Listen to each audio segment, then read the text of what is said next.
नमस्कार, मैं Ramesh Kumar political updates में आपका स्वागत है। देश में हर रोज कई ऐसी खबरें आती हैं जो मेन मीडिया स्क्रीन में महज एक छोटी सी हेडलाइन बनकर रह जाती है और वह खबर दूसरे बड़े खबरों के नीचे दबकर दम तोड़ देती है, जबकि उस खबर की महत्ता दूसरे बड़े खबरों के बराबर ही होती है।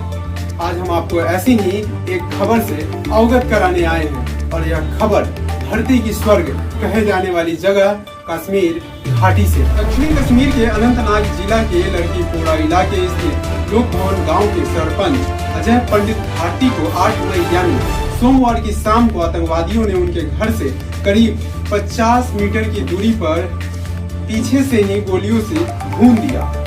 अजय पंडित की हत्या के बाद एक आतंकवादी संगठन TRF यानी द रेजिस्टेंस फ्रंट ने इसकी जिम्मेदारी ली है। यह आतंकवादी संगठन कश्मीर से धारा 370 हटाने के बाद बनाई गई है। इस संगठन में कश्मीर के युवाओं को प्रशिक्षण दिया जाता है जो आजाद कश्मीर की वकालत करता है। अब कई लोग इसे भटके हुए युवाओं की टोली भी बता सकते हैं और ऐसा स्वघोषित बुद्धिजीवी लोग समय समय पर करते भी आए हैं। आपको अफजल गुरु, बुरहान वानी जैसे कुछ नाम तो याद ही होगा। बुरहान वानी को तो कश्मीर का पोस्टर बॉय भी सिद्ध किया जा रहा था। TRF को पाकिस्तान का समर्थन प्राप्त है। पाकिस्तान की धरती से दुनिया में आतंक फैलाने वाला संगठन लश्कर-ए-तैयबा से भी TRF का कनेक्शन जुड़ा और संजय हिंदू कश्मीरी पंडित अजय पंडित भारती की हत्या के बाद अब एक बार फिर से कश्मीरी पंडितों के लिए इंसाफ की मांग तेज हो गई है। देश में कई जगहों पर कैंडल जलाकर हत्या के खिलाफ रोष प्रकट किया गया है। भाजपा के युवा इकाई भाजयुमो ने भी हत्या के खिलाफ जम्मू में विरोध प्रदर्शन किया। जम्मू कश्मीर के पूर्व मुख्यमंत्री महबूबा मुफ्ती उमर अब्दुल्ला ने भी अजय पंडित की हत्या पर दुख जताया है। कांग्रेस पार्टी के पूर्व अध्यक्ष राहुल गांधी ने भी हत्या पर दुख और संवेदना प्रकट किया है और उन्हें लोकतंत्र का सच्चा सिपाही बताया। इसके अलावा केंद्रीय मंत्री डॉक्टर हर्षवर्धन ने भी इस हत्या की निंदा की और कहा कि फिर से घाटी में डर का माहौल बनाने की कोशिश किया जा रहा है। कश्मीरी पंडितों पर ऐसा अत्याचार कोई पहली बार नहीं हो रहा है। 80 और 90 के दशक में कश्मीरी पंडितों का किस प्रकार से नरसंहार किया गया यह सर्वविदित है। महिलाओं की इज्जत आबरू लूटा गया, धर्म परिवर्तन करने को कहा गया, घर की महिलाओं को छोड़कर पुरुषों को भाग जाने को कहा गया और भी कई यातनाएं दी गई। कश्मीरी पंडितों को अंततः अपना घर कश्मीर छोड़कर भागना पड़ा, यह किसी से छुपा नहीं है। पर कितने लोगों ने उनके लिए इंसाफ की मांग की है और कितने लोगों ने उनके लिए आवाज उठाई है। न ही उस समय की सरकार ने उन कश्मीरी पंडितों की रक्षा की, न बाद में सरकार बनाने वाली सरकारों ने उन्हें उनका खोया हुआ घर लौटाया।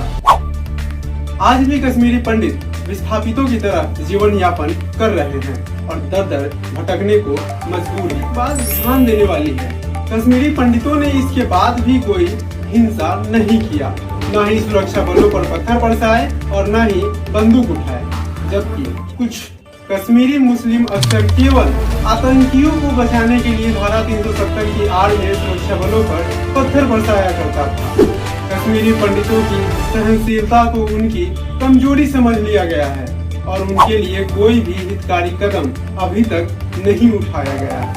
उनका खोया हुआ घर लौटाने का कोई प्रबंध नहीं किया गया। बुद्धिजीवी और छद्म धर्मनिरपेक्षतावादी लोग धर्मनिरपेक्षता का झोला ओढ़कर अपने छुपे मंसूबे बस पूरा करते रहते हैं। सेकुलरिज्म की आड़ में कम्युनल बातें करते हैं और सिर्फ एक खास संप्रदाय को तुष्टीकरण करने के लिए उसके पक्ष में बोलते हैं, चाहे वो सही हो या गलत, बोलेंगे उस संप्रदाय के पक्ष में ही। बॉलीवुड में भी कुछ ऐसे नमूने हैं जो चीप पब्लिसिटी के लिए बेतुकी बातों को लेकर आवाजें उठाते रहते हैं, पर कभी उन्हें कश्मीरी पंडितों की आंखों से बहते आंसू नहीं दिखे और न ही उनकी दर्द भरी आवाजें सुनाई पड़ती है। वे लोग इस मुद्दे पर चुप क्यों रहते हैं, कभी उनके अधिकारों की बात क्यों नहीं करते? अब सवाल यह उठता है कि देश के बुद्धिजीवियों को या अवार्ड वापसी गैंग को इन बेकसूर मासूम कश्मीरी पंडितों की दर्द क्यों नहीं दिखता? इनके हक के लिए कभी आवाजें बुलंद क्यों नहीं करते? आपको पता है मूल समस्या क्या है? समस्या यह है कि हम किसी के दर्द को देखने से पहले उसका नाम, धर्म, मजहब देखने लगते हैं और अपना लाभ हानि देखने के बाद उसके आधार पर प्रतिक्रिया करते हैं। इस बीच हम अपनी इंसानियत खो देते हैं और मानवता को ताक पर रख देते हैं, जो कि हमें कतई नहीं करना चाहिए। सबसे बड़ा सवाल यह है कि हमारे देश में अल्पसंख्यकों के हितों की रक्षा के लिए कानून बनाया गया है। 1993 में एक अधिसूचना आई थी जिसमें अल्पसंख्यकों के हितों की रक्षा के लिए हर राज्य में एक अल्पसंख्यक आयोग बनाने का प्रावधान किया गया है। पर दुख की बात यह है कि जम्मू कश्मीर में अल्पसंख्यक आयोग है ही नहीं, तो वहाँ अल्पसंख्यकों की रक्षा कैसे होगी? कश्मीर में तो अल्पसंख्यक कश्मीरी हिंदू पंडित हैं, उनके हितों की रक्षा कौन करेगा? उसकी जिम्मेदारी किसकी है और यह जिम्मेदारी कौन उठाएगा? प्रश्न तो बहुतेरे हैं, लेकिन इन मूल प्रश्नों पर ध्यान देना अति आवश्यक है। सबसे पहले हमें यह समझना चाहिए कि अजय पंडित की हत्या क्यों की है? आतंकवादियों को इससे क्या फायदा हो सकता है? इस हत्या के क्या मायने हो सकते हैं? आपको बता दें कि घाटी में केवल 2 ही हिंदू कश्मीरी पंडित सरपंच थे, एक अजय भारती, दूसरे विजय रैना। अजय भारती की हत्या कर दी गई है और विजय रैना भी बस भगवान भरोसे ही जिंदा है। हत्या का कारण यह बताया जा रहा है कि इस सप्ताह में अब तक 3 मुठभेड़ हो चुके हैं, जिसमें सुरक्षा बलों ने 14 आतंकियों को जहन्नुम पहुंचा दिया है। इससे आतंकवादी काफी बौखलाए हुए हैं। अजय पंडित की हत्या के बाद बुधवार को एक और मुठभेड़ हुआ, जिसमें 5 और आतंकवादियों को मार गिराया गया है और इसके बाद भी ऑपरेशन अभी जारी है। हत्या के क्या मायने हैं? घाटी में धारा 370 हटने के बाद से ज्यादा शांति है और घाटी से धारा 370 हटाया जाना आतंकवादियों को रास नहीं आ रहा है। दूसरा कारण, वह हिंदू मुस्लिम करके सांप्रदायिक मुद्दा बनाना चाहता है।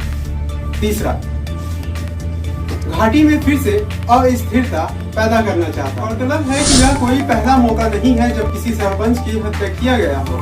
इससे पहले भी पिछले साल नवंबर में एक सरपंच की हत्या की गई थी, जिसके बाद घाटी के कई सरपंचों ने सरकार से सुरक्षा की गुहार लगाई, पर उन्हें सुरक्षा प्रदान नहीं किया गया। सुरक्षा के नाम पर उन्हें बस ठेंगा दिखा दिया गया। आतंकवादियों के डर से घाटी के सरपंच घाटी के होटलों में रह रहे हैं, हालांकि वहां उन्हें होटलों के बाहर सुरक्षा प्रदान की गई है। अजय पंडित जिस गांव में सरपंच थे, वहां उन्हें निर्विरोध चुना गया था और वे एक सरपंच ही नहीं थे, बल्कि all Jammu and Kashmir panchayat conference के जम्मू क्षेत्र के उपाध्यक्ष भी थे। इसके अलावा कांग्रेस पार्टी के वे सदस्य भी थे। Jammu and Kashmir Pradesh Congress committee के अध्यक्ष जी.ए. मीर ने आरोप लगाया कि अगर जम्मू कश्मीर प्रशासन उन्हें सुरक्षा प्रदान की होती तो आज उनकी हत्या नहीं हुई। देश के गृह मंत्री अमित शाह ने सितंबर माह में सरपंचों के लिए 2-2 लाख रुपए के बीमा कवर और सुरक्षा मुहैया कराने का आश्वासन दिया था, लेकिन किसी को सुरक्षा नहीं मिला। यह केंद्र की नरेंद्र मोदी सरकार की खोखले वादे को दर्शाती है। 80-90 के दशक के बाद कई सरकारें आई और कई सरकारें गई, पर कश्मीरी पंडितों की हालात नहीं सुधरे। उनकी समस्या जस की तस है, उनकी दिक्कतें बरकरार हैं। अब मूल प्रश्न तो यही है कि कश्मीरी पंडितों को इंसाफ कब मिलेगा? उनके आंखों से बहते आंसू कब रुकेंगे? इस पर सोचिएगा जरूर। धन्यवाद।